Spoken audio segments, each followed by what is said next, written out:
வணக்கம். மாநில செய்திகள் வாசிப்பவர் கோபாலகிருஷ்ணன்.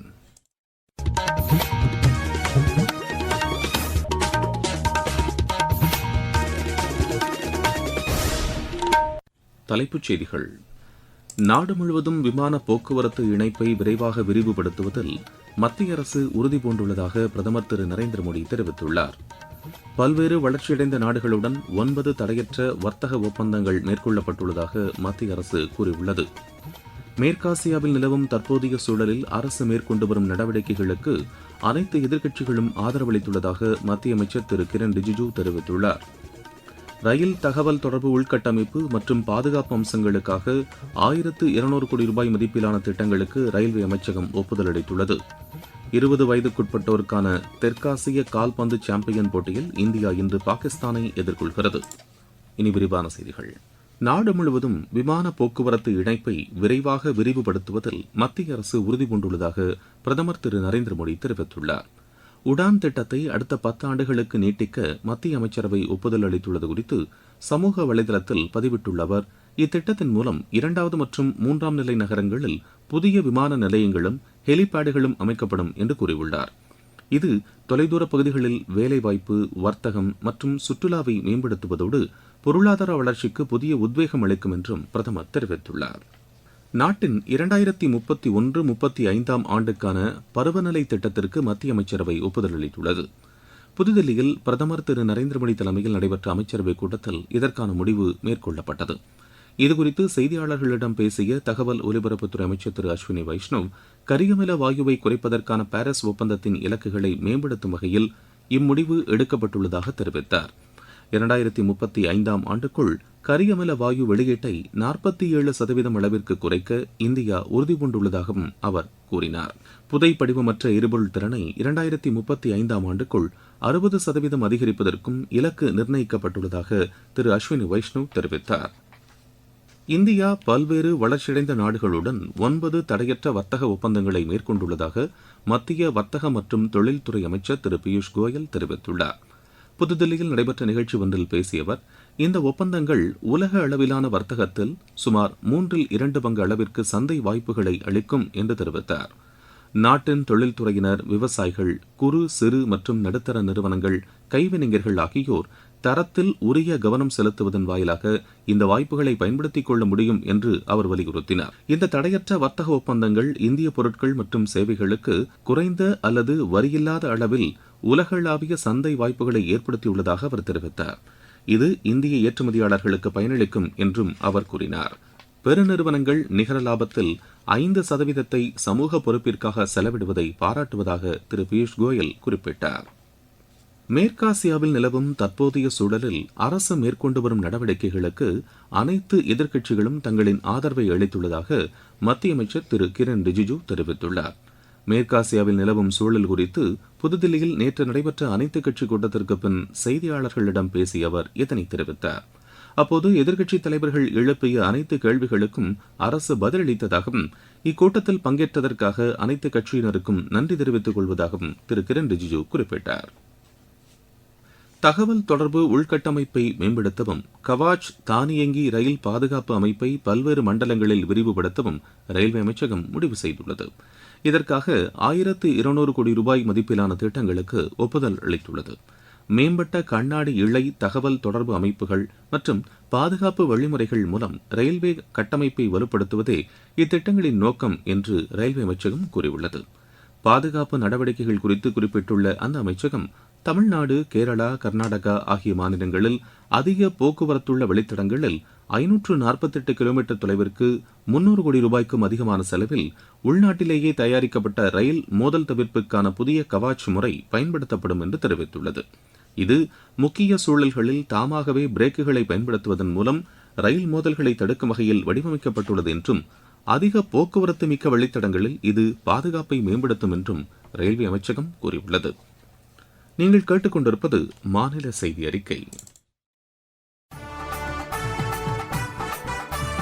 ஓட்டு ஓட்டு ஓட்டு ஓட்டுக்கு பணம் ஈட்டுவோரை ஓட்டு ஓட்டு ஓட்டு காட்டு காட்டு காட்டு உன் வாக்குரிமை வலிமையை நீ காட்டு காட்டு காட்டு. ஓட்டு ஓட்டு ஓட்டு ஓட்டுக்கு பணம் ஈட்டுவோரை ஓட்டு ஓட்டு ஓட்டு காட்டு காட்டு காட்டு உன் வாக்குரிமை வலிமையை நீ காட்டு காட்டு காட்டு எந்த வடிவத்திலும் இலவசங்கள் ஏற்காதே பல்லை எண்ணிக்கின்ற பரிசுகளை தீண்டாதே கொஞ்சலுக்கு கொஞ்சமும் நீ மயங்காதே எந்த மிரட்டலுக்கும் எப்போதும் அஞ்சாதே வெகுமானத்தால் உன் தன்மானத்தை யாரிடமும் விலை பேசாதே நீ சட்டத்தை விட்டு விலகி போகாதே ஓட்டுக்கு பணத்தை நீட்டுவதும் குற்றமே நோட்டுகளை கை நீட்டி வாங்குவதும் குற்றமே.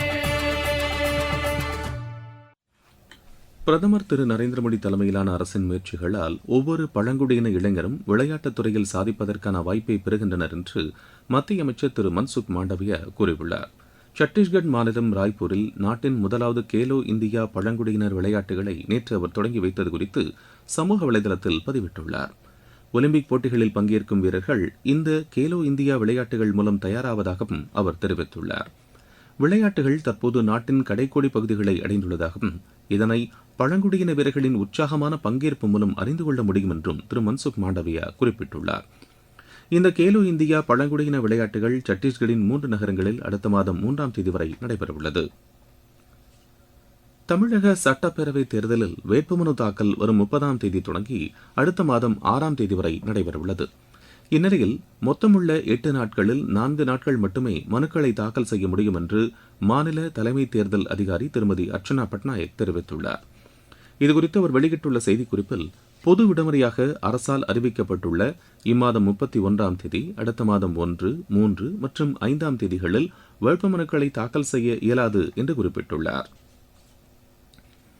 இருவரிச் செய்திகள். அமெரிக்கா முன்வைத்த 15 அம்ச பரிந்துரைகளை ஈரான் நிராகரித்துள்ளதாக அந்நாட்டு ஊடகம் தெரிவித்துள்ளது. மியான்மரில் நேற்றிரவு 9:30 மணி அளவில் லேசான நிலநடுக்கம் ஏற்பட்டது. இது ரிக்டர் அளவில் 4.5 பதிவானது. அஸ்ஸாம், கேரளம், புதுச்சேரி சட்டப்பேரவைத் தேர்தலுக்கு தாக்கல் செய்யப்பட்டுள்ள வேட்புமனுக்களை திரும்பப் பெற இன்று கடைசி நாளாகும். மகாராஷ்டிரா மாநிலத்தில் எரிபொருள் தட்டுப்பாடு ஏதும் இல்லை என்றும் அதுகுறித்த வதந்திகளை நம்ப வேண்டாம் என்றும் அம்மாநில அரசு கேட்டுக் கொண்டுள்ளது.